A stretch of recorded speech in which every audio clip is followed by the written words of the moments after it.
You think every word you say is a choice. You think it's just free will. Like the way you string sentences together is just this natural, instinctual output of who you are. But it's not. No, it is not.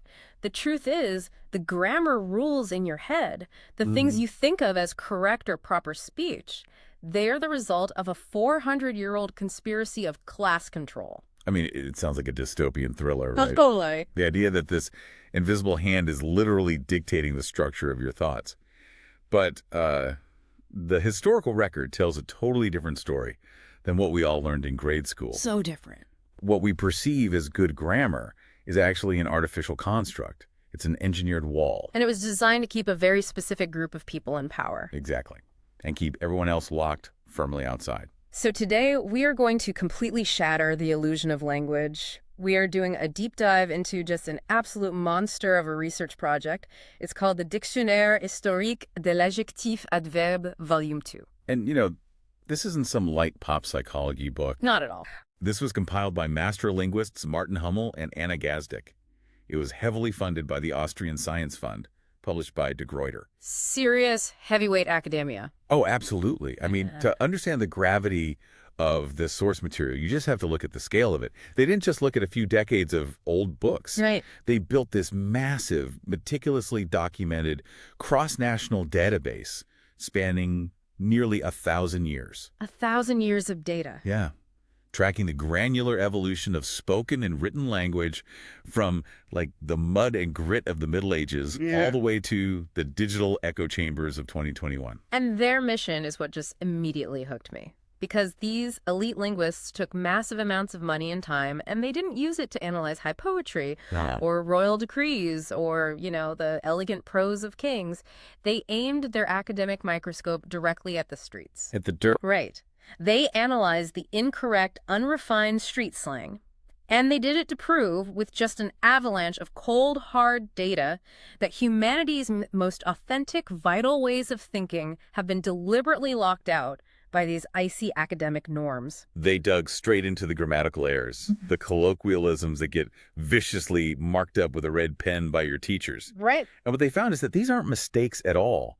They are the surviving remnants of a highly efficient, deeply instinctual survival language. A language the ruling class spent centuries trying to completely eradicate. Which is wild to think about. It is. Now, real quick, before we start unearthing all these artifacts and looking at the absolute mind-bending mechanics of this, we need to lay down a quick ground rule for this deep dive. Good call. Because the text we are analyzing today, it touches on some incredibly raw nerves.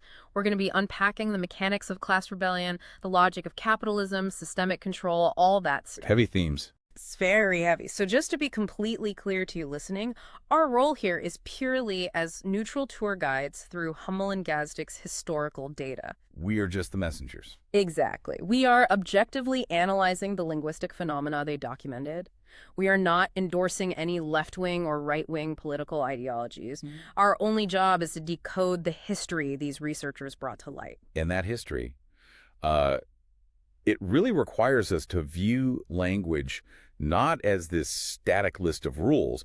It's an active, ongoing battlefield. Right. The words you use every single day are essentially the shrapnel left over from a 1,000-year war. Which brings up this core friction I think we all feel but never really articulate. Oh. Why does the correct grammar we learn in school always feel so stiff? So clunky. Yes. So exhausting to maintain in real life. But then the slang, the stuff we were explicitly told not to use, it hits the nail on the head every single time. It just feels better in the mouth. Why is that? Well, to answer that, we have to look at what the source describes as the 1,000-year war between oral survival and written rule.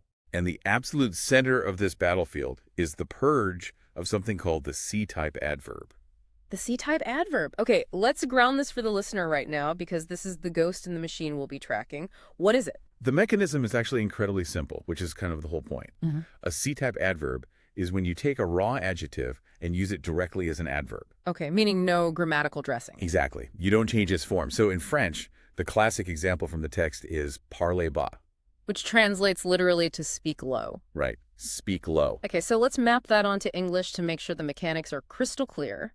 In English, if I want to tell you to lower your volume, the proper academic way is to say, speak quietly. Yes. I take the adjective quiet, I bolt on the suffix L-Y-S-E-A, and I magically transform it into an adverb. Precisely. And in French, the equivalent suffix is yomon.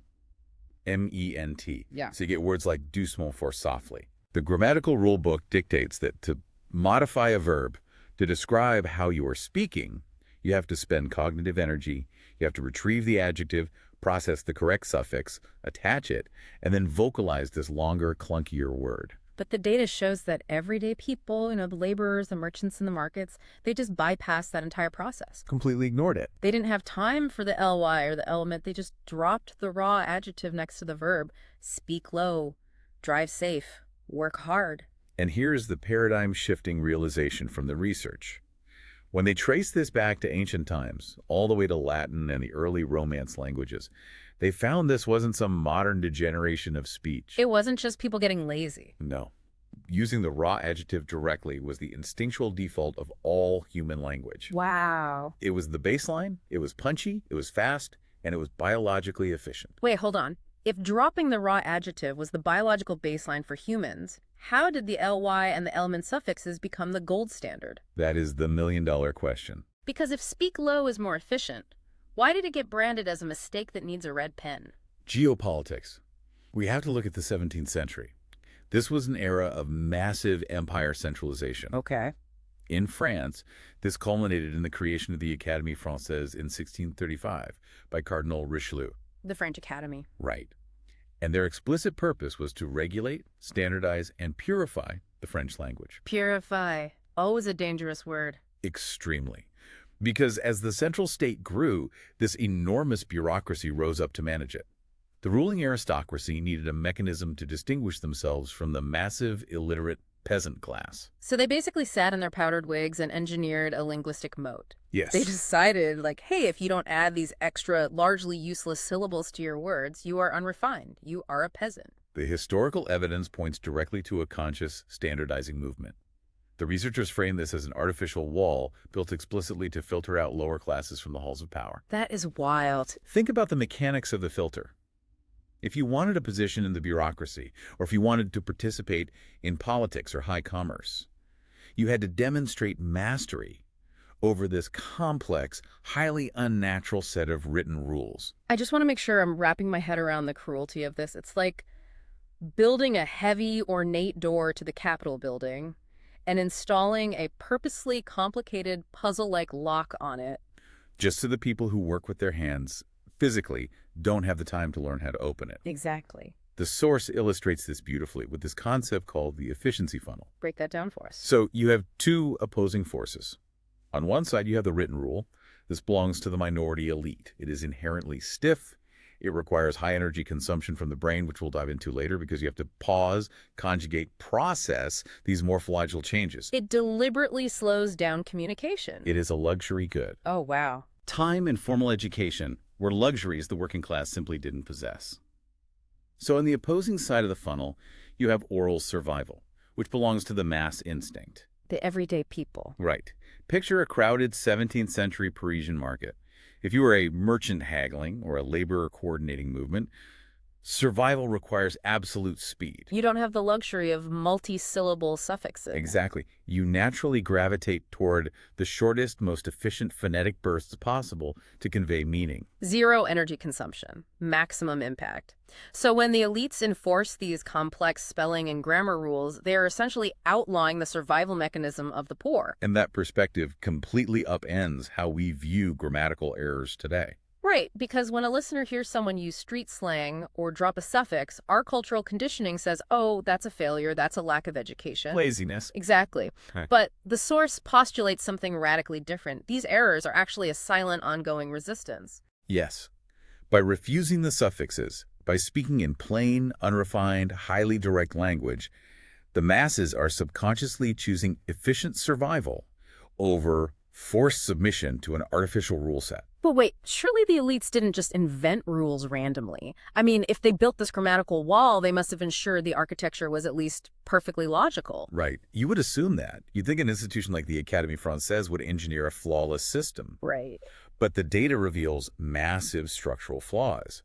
And this brings us to what the text calls phantom agreements. Phantom agreements. It's essentially a glitch in the grammatical matrix, and it proves that the elite rules were constantly buckling under the pressure of human instinct. Let's unpack this glitch, because this is where the academic facade really starts to crack. How do these rules fall apart in practice? Okay, let's examine a very specific phrase from the source, Ouvrez grand les yeux, which means, opening the eyes wide. Now let's look at the rigid rules of 17th century grammarians. A core tenet of their system is that adverbs are strictly unchangeable. immutable. Right. They do not have plural forms, and they do not have feminine or masculine forms. They modify the verb so they remain static. That makes sense. Like in English, if I say he ran quickly or they ran quickly, the word quickly doesn't get an S at the end just because there are more people running. It modifies the running, not the people. That is the textbook logic. But when the researchers looked at the historical corpus for ouvre grand les yeux, they found this glaring anomaly. What was it?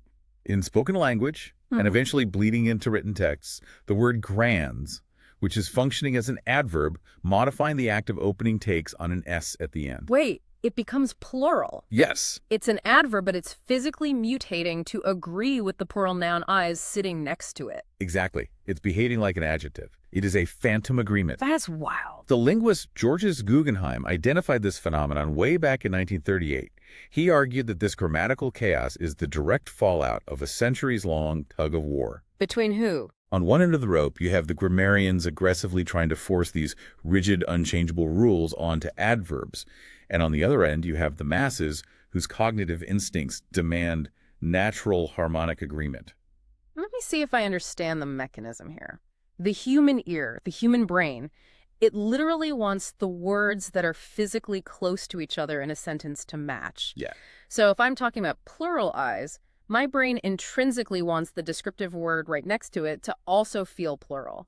The instinct for harmony just overpowers the abstract rule. The biological drive for phonetic harmony completely overrides the textbook mandate. When arbitrary rules fight human instinct, the result is this messy, compromised glitch. It makes absolutely no logical sense if you map it on a chalkboard. None. But it makes perfect instinctual sense to the human ear. And the researchers didn't just stumble upon one or two isolated phrases where this happens, right? I mean, they ran a massive raw frequency index across their entire 1,000-year dictionary. They wanted to find out which of these raw adjective-adverbs were fighting back the hardest against the elite rules. And the data drop here is deeply revealing. Out of the entirety of the French language, across 10 centuries, they isolated the top 3 most frequently used C-type adverbs. Let's hear them. Number 1 is fort, meaning strong, hard, or forceful, appearing in 169 distinct verb combinations. Okay. Number 2 is haut, meaning high or loud, with 145 combinations. Right. And number 3 is basse, meaning low or instinctual, with 120 combinations. So out of an entire dictionary, the 3 champions of the linguistic resistance are strong, high, and low. Yes. Why does this specific trio matter so much? Is there a reason these 3 words stubbornly refuse to take on the elite suffixes? The researchers argue that these 3 words form the absolute foundation of human interaction. If you master fort, haut, and basse, you essentially hold the keys to understanding 80% of daily emotional and power dynamics. Wow. They dominate the historical corpus because they represent the 3-dimensional core of human survival. Which is Space, power, and perception. space, power, and perception. Walk me through the mechanics of how a word like high or low dictates survival. Well, consider the reality of human evolution. Our most primal, foundational physical experiences as primates are dictated by 2 things: gravity and physical dominance. Okay, I'm tracking. High is the sky. It is the physical elevation of a king sitting on a raised throne. It is the act of speaking loudly, projecting sound to command the physical space of a room. Right, taking up space. Conversely, low is the dirt. It is the physical posture of submission, bowing down. Making yourself smaller. Exactly. It is speaking quietly, reducing your auditory footprint in moments of secrecy or fear. And fort strong represents the literal physical exertion required to stay alive, the impact of a physical blow, or the intense, overwhelming rush of an emotion. This is a fascinating leap. Are you suggesting that when we communicate even about highly abstract modern concepts, we're essentially just communicating our physical weight and spatial dominance to each other? The linguistic evidence strongly supports that. I mean, when a modern corporate executive says a colleague is highly respected, or when someone says they are feeling low today, we treat those as abstract metaphors. Right, we don't think about gravity. But we are. We are continually anchoring complex abstract concepts to the visceral, physical realities of primate survival. The 17th century elites tried to elevate language. They tried to make it a purely intellectual, abstract, floating exercise with their delicate suffixes. But the masses dragged it right back down into the dirt. They absolutely did. They kept language tethered to the mud, the muscle, and the undeniable physical reality of the human vital. You can't erase fort, hot, and boss from the daily vocabulary because you literally cannot erase gravity and physical force. It is a profound realization. Yeah. The words you rely on most heavily aren't just some coincidence of vocabulary. They are an evolutionary map of your body moving through space. That is just mind-blowing. And if the language maps our physical presence in space, the source material reveals it also maps our experience of time. Yes, it does. Which brings us to an incredibly counterintuitive hook from the text. I want to talk about why time, and specifically revenge, share the exact same temperature in our grammar. We are transitioning to one of the most chilling insights in the entire dictionary. Set it up for us. The researchers analyzed the historical entry "se manger froid." Translated literally, it means eaten cold. But culturally, it is the idiom used for settling scores at a later date. It's the direct equivalent of the English proverb, "Revenge is a dish best served cold." Exactly. Everyone knows the phrase, but the linguistic mystery here is the grammar.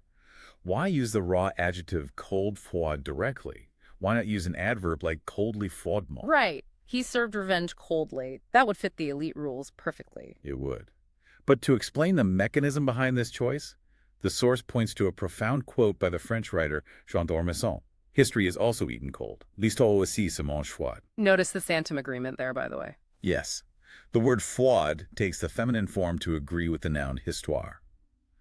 But regarding the temperature itself, the dictionary authors cross-reference the literary corpus data for this specific phrase, and they found its usage wasn't evenly distributed through time. When did it peak? It was heavily, densely concentrated in texts dealing with the immediate aftermath of the French Revolution. Oh, wow. The psychological trauma of the masses, the aftermath of the Reign of Terror. Precisely.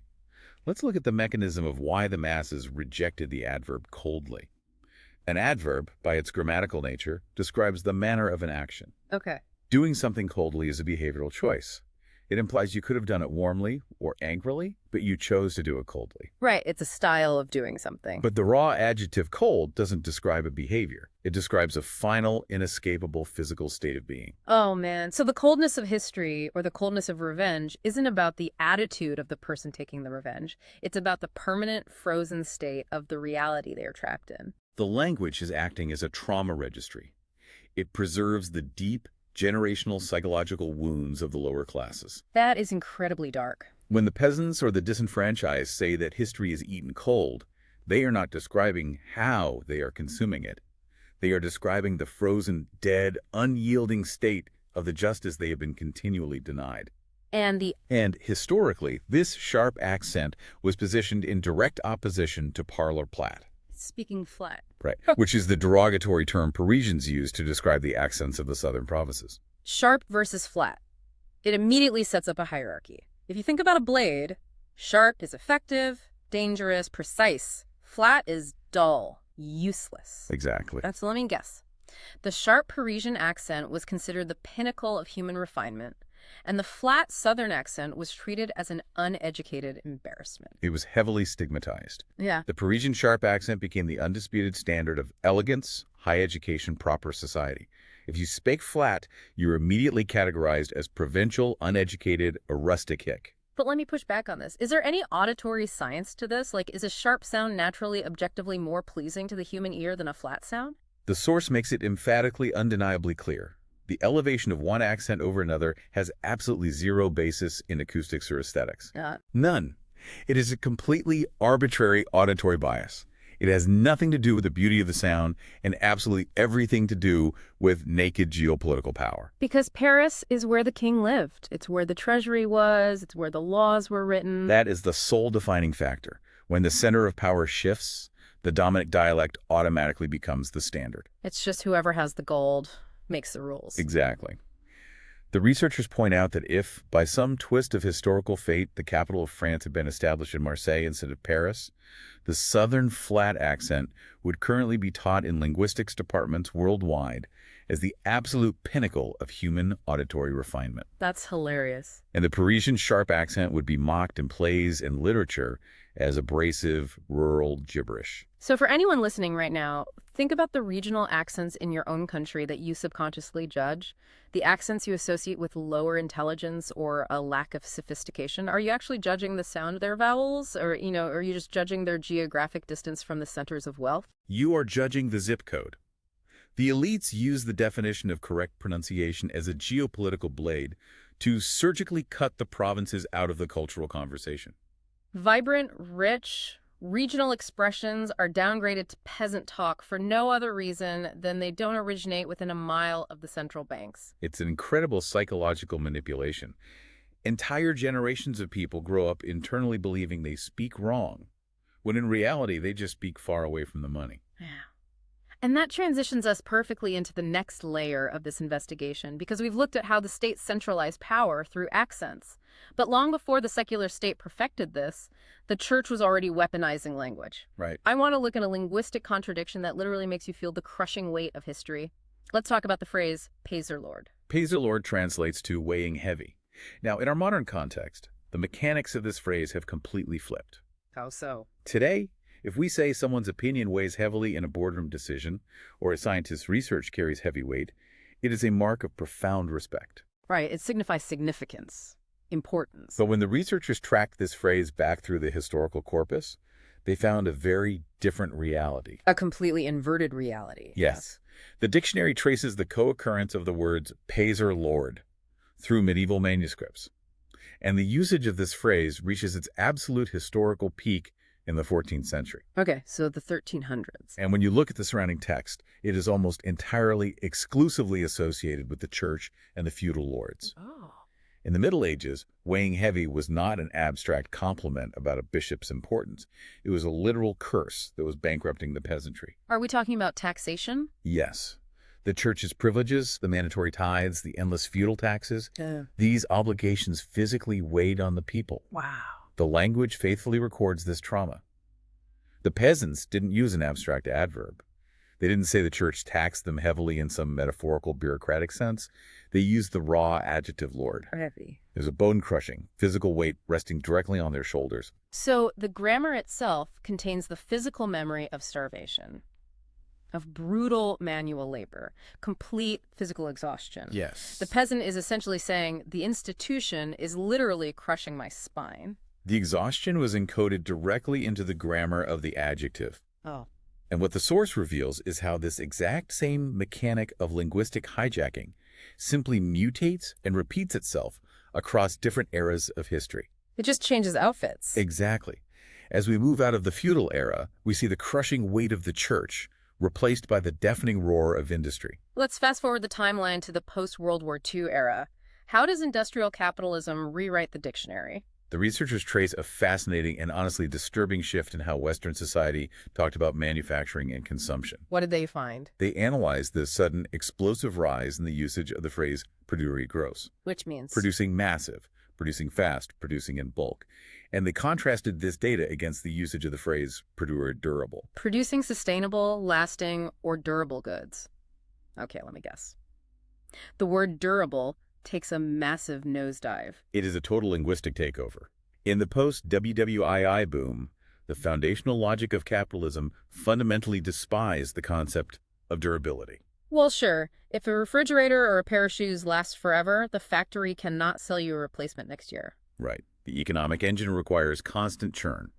So the raw adjective grows completely eclipsed and replaced all refined, careful modifiers in industrial texts and advertising. So it wasn't just that factories changed their production methods. The human vocabulary was actually standardized on the capitalist assembly line. The language itself was retooled to serve as a mere extension of the factory machine. We were trained to stop valuing things that were durable and to entirely unthinkingly value things that were gross. Massive, fast, bulk, disposable. It's a terrifying feedback loop. We think we are just casually consuming the products of capitalism, but capitalism is actively consuming and repackaging the very words we use to describe our desires. It trains the consumer's vocabulary to crave exactly what the factory wants to overproduce. And if the elites can control how we linguistically value a consumer product, the terrifying next step is realizing they use the exact same mechanisms to dictate how we value human beings. Which brings us to perhaps the most Visceral sensory insight in the entire deep dive. Yes, we are going to look at the morality of scent. Let's talk about how the elites define the smell of poverty. The source digs deeply into the phrase sentir mauvais, which literally translates to smelling bad. Okay. But the researchers didn't just count how often the phrase was used, they mapped out exactly who was being described as smelling bad across centuries of literary corpus data. Well, considering the historical hygiene habits of the European aristocracy, where bathing was often considered dangerous and perfumes were used to mask weeks of sweat, I'm assuming the data doesn't point to the royals. The data points squarely downward. The phrase was overwhelmingly, almost exclusively used to describe the poor, the vagabonds, the laborers, the working class. But there's a deeper mechanism here, right? Yes. It wasn't merely being used as a physical description of hygiene or a lack of plumbing. Through the filter of elite literature, smelling bad became a direct synonym for moral decay. The scent of morality. Yes, poverty was no longer treated merely as a tragic lack of material wealth or an economic failure. The very biology of the poor was weaponized against them. How so? In the literature, just breathing the air near a vagabond was treated as exposing oneself to sin. The ruling class commandeered the concept of scent to translate an entirely artificial wealth gap into a deeply biological, physical disgust. That is incredibly insidious, because if you argue that poverty is an economic problem, people might demand you fix the economy. Right.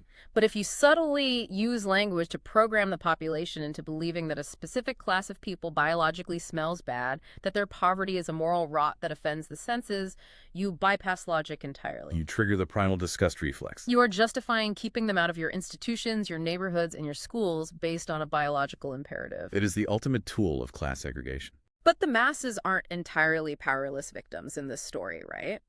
If the system uses words as a trap to control you, what is the ultimate countermove? You refuse to play the game. You delete the words. This brings us to a fascinating modern political phenomenon analyzed in the text. The concepts of voter blank and parlor blanc. Okay, let's break this down. Voter blank means voting blank, casting an empty ballot at the polls. Parlor blanc means speaking empty words or remaining pointedly silent. And the researchers mapped the growth curve of blank votes in European elections over the last decade, and the slope of that curve is incredibly steep, right? Like, it's skyrocketing. It is an exponential rise, and the linguistic connection the researchers make here is profound. Let's look at the mechanism of a rigged system. Okay. When every single political option provided by the elite system is perceived by the masses as a fundamental lie, when you march to the ballot box and are forced to choose between a rigged option A and a slightly different rigged option B participating in the vote is a form of submission. Because even if you vote for the lesser of two evils, you are still validating the vocabulary of the oppressor. Exactly. You are playing by their grammatical rules. I mean, the underlying logic is that silence becomes the most violent, disruptive weapon available. Using voter blank is framed by the source as the ultimate soundless rebellion of the underclass.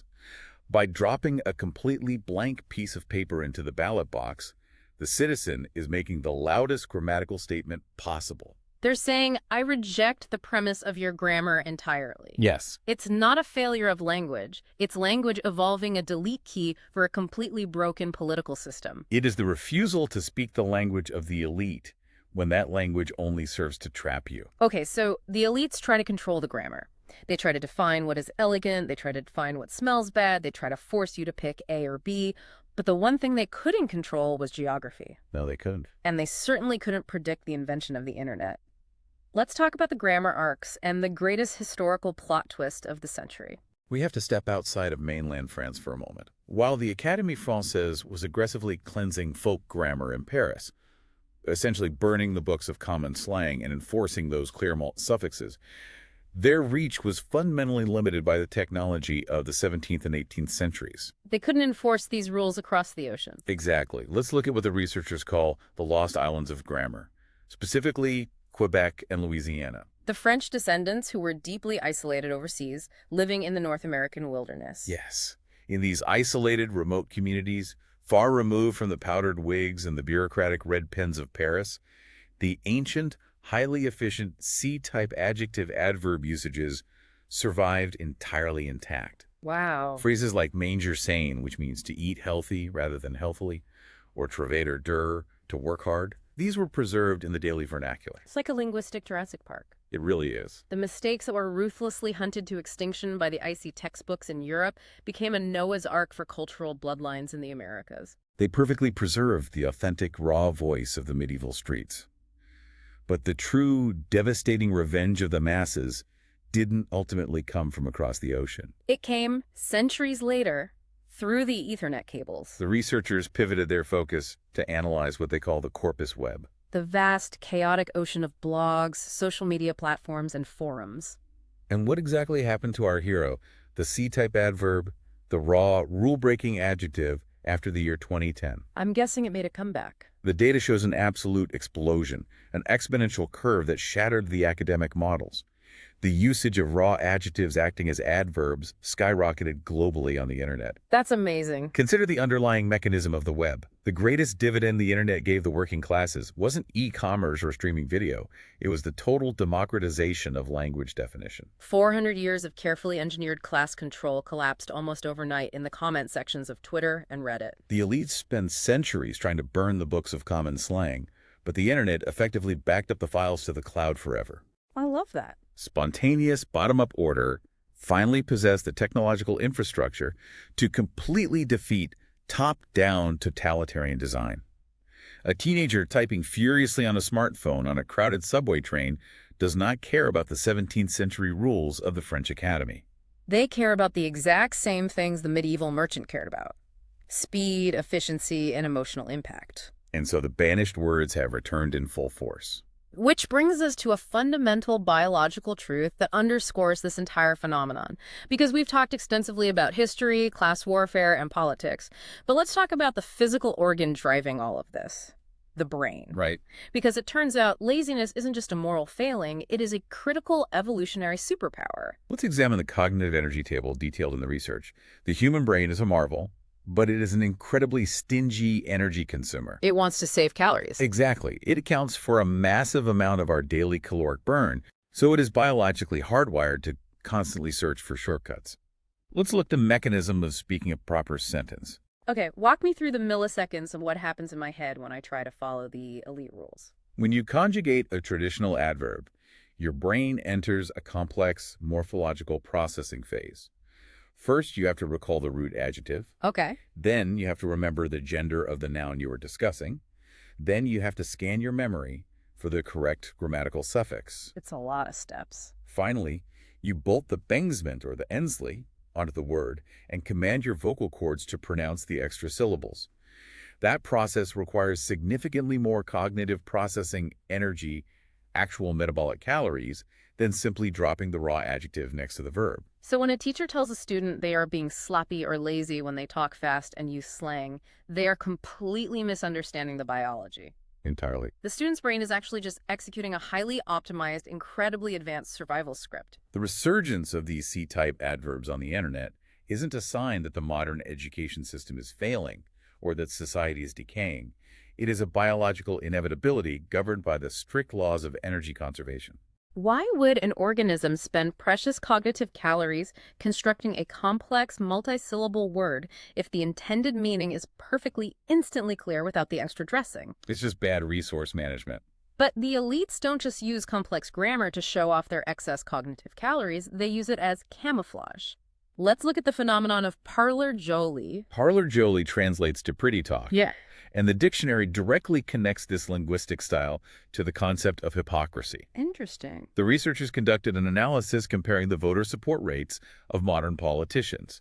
They contrasted politicians who primarily employ parlor jolie, highly refined, complex, PR-approved, grammatically flawless language against politicians who utilize parlor vrai. Speaking truth. Using raw, unpolished C-type grammar. Yes. And let me guess, the raw, grammatically incorrect truth absolutely crushes the polished PR speak. The data is unequivocal. In a modern world absolutely saturated with sophisticated PR tactics and spin rooms, raw, unpolished truth is vastly deadlier than refined lies. Pretty talk was never actually engineered for clear communication. Its primary function was designed to cover up the truth. It is a verbal smokescreen. And everyday people have developed an immunity to it. Language evolution has gifted the masses a built-in, highly attuned immunity to elite parlor jolie. Think about the mechanism of trust. When we hear a politician or a CEO speaking too perfectly, using incredibly complex, flawless sentence structures, our evolutionary alarm bells start ringing We instinctively know they are hiding something. because we subconsciously recognize they are burning an enormous amount of excess cognitive energy to construct a mask. It's the linguistic equivalent of the uncanny valley. It's too perfect, so it must be a threat. Exactly. Okay, this is the pivotal moment in our deep dive where we take all of these historical and biological mechanics and point them directly at a specific, urgent, modern crisis. The attention economy. Yes. The research gives us the data, and we are going to use it to dissect the modern attention economy. We are going to focus intensely on the term pensor court.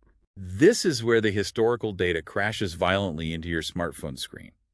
Pensor court literally translates to short thinking or short-sighted thinking. Okay. It is tracked in the corpus in direct contrast to its opposite, pensor long-term complex thinking.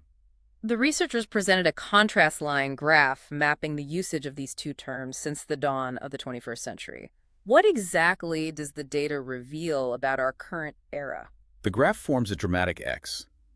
Since the early 2000s, searches, usage, and the cultural presence of the term pensor court have skyrocketed exponentially. And the other one? Simultaneously, the concept of pensor long has completely plummeted, flatlining into near obscurity. The linguistic data proves we are currently living in the definitive era of pensor court. Let's talk about the mechanism behind this collapse in long-term thinking. This is what I call the 140-character castration. That is a brutally accurate description of the phenomenon. Modern technology, specifically platforms designed by Silicon Valley like Twitter, TikTok, Instagram, they fundamentally operate by restricting our output. They enforce strict character counts, 15-second video limits, and algorithmic rewards for brevity. But the insidious mechanism here is that they don't just limit what we output. By restricting the physical space we have to communicate, they effectively castrate our brain's internal ability to process complex, long-term problems. If you force a plant to grow in a tiny, shallow pot, its roots will eventually stop trying to dig deep. Yes. When modern citizens, journalists, and even financiers are force-fed a daily diet of 140 character limits, they don't just write short, they fundamentally begin to think short. The cross-platform attention mapping provided in the source is devastating to our modern hubris. We have this pervasive cultural myth that the high-speed, frictionless flow of digital information has made us smarter, more aware, more connected. But the linguistic data argues the exact opposite. It has actively, aggressively downgraded our cognitive dimensions. Because nuance physically requires space. Complexity inherently requires time to unfold. If the platform only allows you to communicate in bursts of 15 seconds or 280 characters, it's not just that you choose not to construct a pensor-long argument. You physically cannot fit the architecture of a long-term thought into that digital box. Let's map this directly onto the societal attention crisis we see tearing at the fabric of institutions today. It perfectly describes a digital ecosystem that actively penalizes nuance. How does the algorithm factor in? Think about how it functions. If an expert takes the time to write a deeply researched, heavily caveated long-form essay exploring a complex geopolitical issue, the algorithm buries it. Because it takes too long to read, users scroll past it, and the platform's engagement metrics drop? But if someone posts a reactionary, completely context-free, emotionally explosive meme, the algorithm promotes it to millions of screens instantly. we are structurally, financially, and socially rewarded for immediate, impulsive, knee-jerk reactions. We are being trained, like Pavlov's dogs, to prioritize pensor court, and we are simultaneously penalized with invisibility if we attempt pensor long. So we thought we were mastering the algorithm by making our content bite-sized to game the system, but the algorithm was actually mastering us by shrinking our internal thoughts to fit the bite. It is a terrifying paradox. The very same grammar of the internet, the lack of rules, the speed which liberated the C-type adverb and democratized street slang, has simultaneously built a brand new kind of cognitive prison. We celebrated our escape from the powdered-wig grammarians of the 17th century, only to eagerly enslave ourselves to the engagement algorithms of 21st century Silicon Valley coders. That is heavy. It proves the ultimate thesis of the dictionary. Language is not just the inert bricks of the Tower of Babel. It is a living, breathing organism, and it is the foundational base code of human history. The source code of the world. Yes. Core, foundational verbs like parlor, to speak, vivre, to live, and pensar, to think, act as the anchors for all human cognition. Understanding the invisible class warfare heavily encoded behind grammar means finally seeing the truth of how the world is actually run. It's all connected. From medieval church dogmas physically crushing the peasants with the weight of pesarlard, to modern capital control forcing our desires to align with Perdure Gros, every single evolution of language is an ongoing holy war for mind control. It isn't a linear progression toward enlightenment. It's a continuous cycle. Picture a massive Mobius strip. On one side of the strip, you have the 17th century elite grammar bands. Powerful, unelected men in Paris dictating exactly what syllables you're allowed to use to express your grief or your joy. Then on the other side, You trace that strip completely around, and on the exact opposite side, you find the 21st century information cocoon, a landscape where an invisible proprietary algorithm dictates what thoughts you are allowed to have based entirely on retention metrics. it is the exact same loop of control. The only thing that has changed is the mechanism. And that leaves us with a massive perspective shift to chew on. You might feel incredibly smug today that you've escaped the rigid dogmas of ancient powdered wig scholars. You might feel liberated that you can type fast, use street slang, and ignore the grammar police on the internet. But are you truly free? Right. Or are you just being quietly, efficiently trained by recommendation algorithms to become a new generation of mindless echo chambers? Next time you sit on your couch and scroll mindlessly through your feed, stop and ask yourself, are you truly thinking for yourself, or are you just obediently following the algorithm's invisible command to pencil court? It is arguably the most urgent question of our digital age. Are we actively using language to survive, or is the language now actively using us? Thank you for joining us on this deep dive into the source material. Remember to stay curious, never stop looking for the invisible mechanisms running your life, and keep questioning the rules you were told were perfectly natural. We'll see you next time.